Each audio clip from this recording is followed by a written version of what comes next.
Good afternoon, everyone. Thank you for joining us today. My name is Manal, Ayesh, and today we're going to be talking about surviving the end of the school year.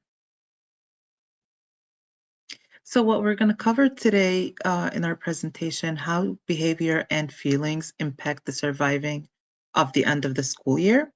Also, how to help your child cope with feelings and their behavior.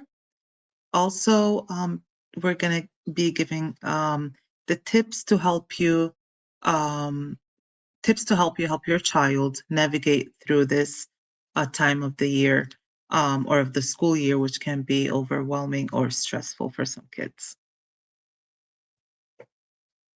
Okay, so behavior and feelings. So behavior and feelings are a big impact on surviving the end of the school year.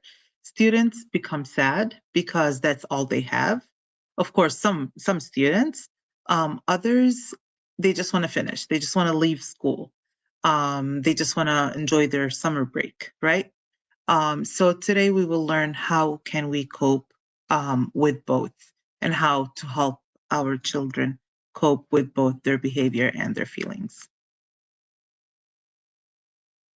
So first we're going to talk about the behavior. So helping your child through the end of school year behavior. Um, we have to teach our children coping skills. When we talk about coping skills, we're talking about teaching them mindfulness, teaching them relaxation.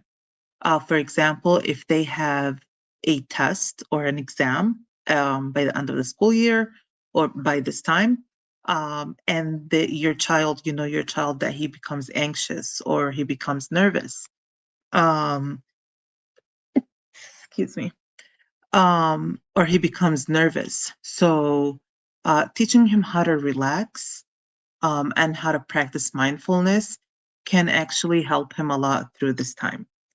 Um, so there's always like videos on YouTube that they can be watching. Just let them focus on their breathing. Let them like for relaxation or mindfulness or meditation. Just sit down, relax, don't think about anything. Focus on your breathing for 5 minutes. It will help you get like through this anxiety time or this anxiety attack. Sorry, let me just plug in my laptop. Okay. Um, or sometimes the only thing they need to do is talking to someone, right? Talking to someone that they trust, someone that's going to listen to them. It can be us as parents, it can be their older siblings, um, just someone that can make their day or their time easier, that can again listen to them. Also, you can teach them problem solving skills. So you need to encourage your child to to learn how to solve problems, how to um, teach them some decision making skills to help them navigate conflicts and challenges. So, okay, you have a problem now. Okay, stop, think about it.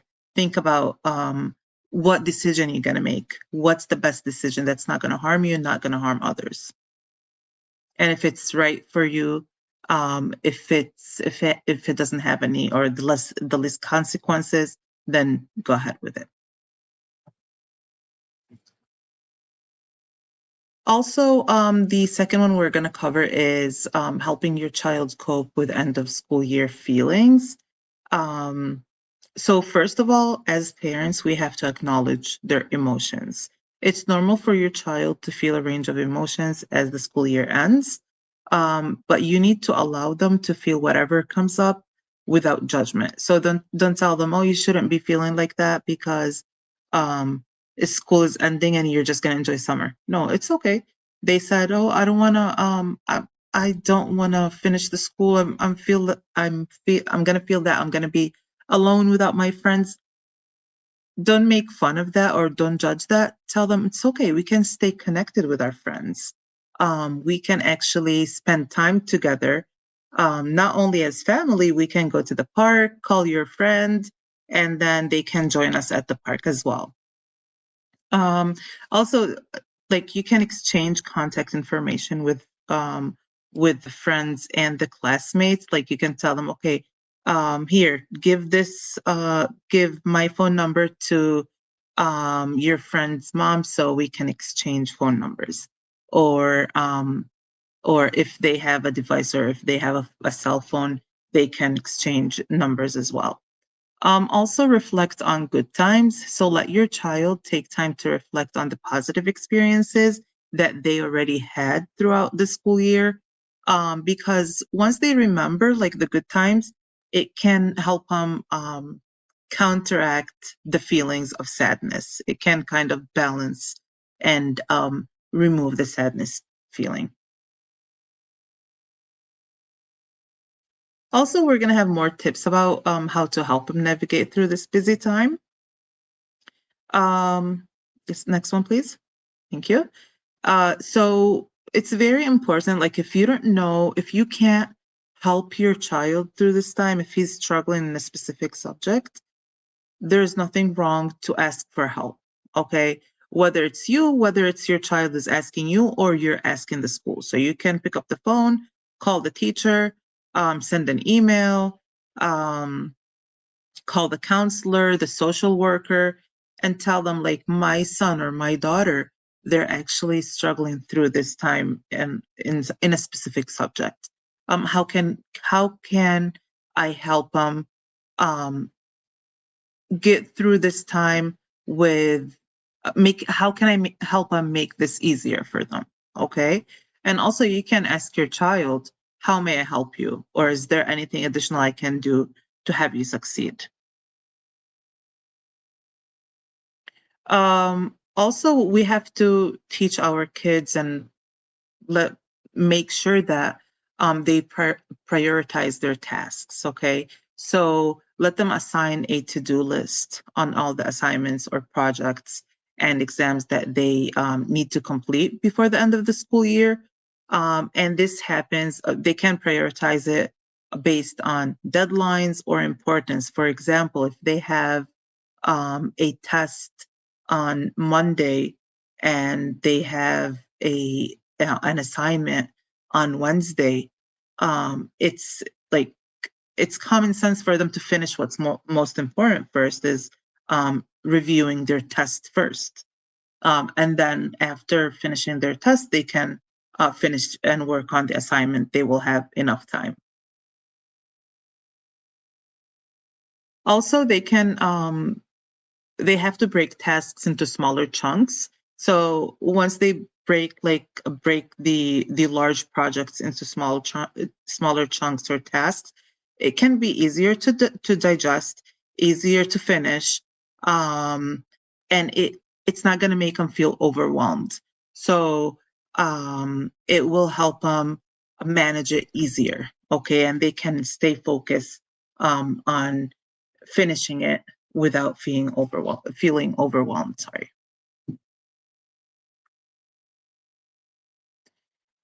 Also, we can help them create a study schedule. Okay, so help them allocate specific time for studying and working on assignment each day.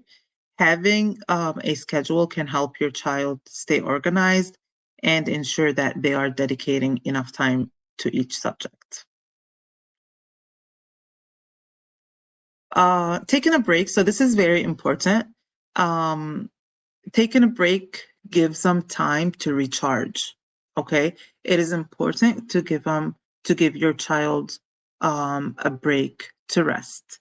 Breaks like grabbing a snack, maybe stretching, maybe going for a walk. It's very essential. So breaks are very essential to maintain productivity. Staying healthy. So as parents, of course, we make sure that our kids are having a good healthy meal, they're drinking plenty of water. This is very important. Make sure they stay away from the sugar snacks, because it just gives them like quick like energy like at the moment, and then it can drain them. So no, to help them stay focused, make sure they have a nutritious meal, they drink enough and plenty water. Also, sleep. Prioritize sleep is very important. You have to make sure that your child gets 7 to 9 hours of sleep every day and every night, because when they sleep enough, they can save all the information that they studied for, everything that they reviewed. When they sleep, that's their time, the time for their brain to save the information. So when they wake up tomorrow, it's easier for them to uh, become, of course,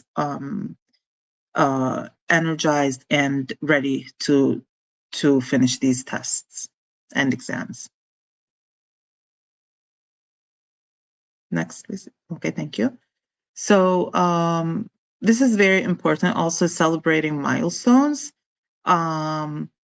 So we have to acknowledge our children and our child's progress and accomplishment, no matter how small. It doesn't matter the grade that they're going to get. What matters, the effort. What matters is the effort that they put in. Okay.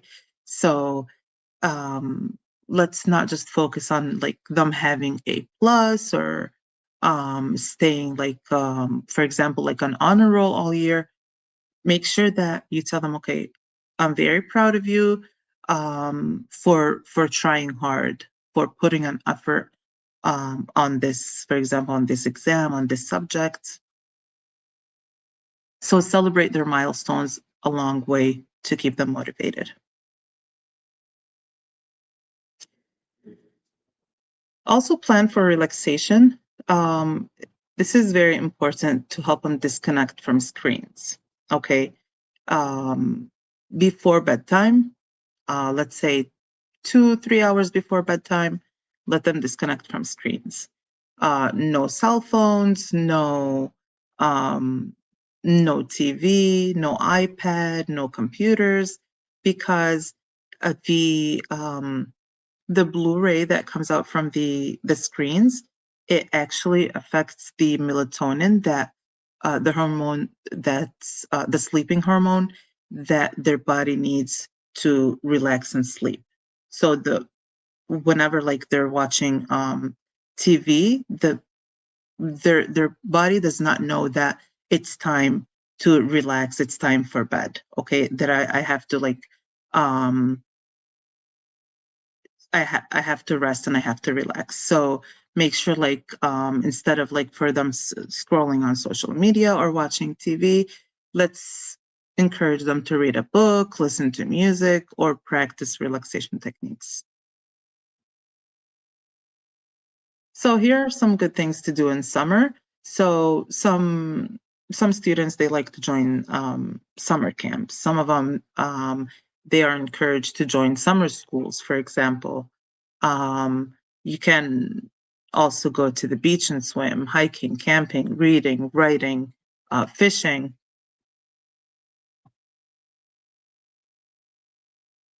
So just you have to remind your child that it's normal to feel stressed or overwhelmed at times. Your child needs to stay organized, remind them to manage their time effectively and take care of themselves. And this is how your child can successfully navigate the end of the school year. Thank you so much and have a great day. HES Academies have been serving the Detroit metro area for over 23 years, promoting academic excellence, leadership, and cultural diversity, ranking as some of the top schools in the state of Michigan. Our pre-K through 12th grade students enjoy tuition-free, state-accredited education by STEM-certified and highly qualified staff with no geographical restrictions, and with advanced placement, college dual enrollment, scholarship, and Arabic language programs. Noor International Academy in Sterling Heights at niapsa.org, Star International Academy in Dearborn Heights and in Canton at starpsa.org, Universal Academy in Detroit at universalpsa.org, and Universal Learning Academy in Westland at ulapsa.org. Join HES Academies today and enjoy a free Chromebook for every enrolled student.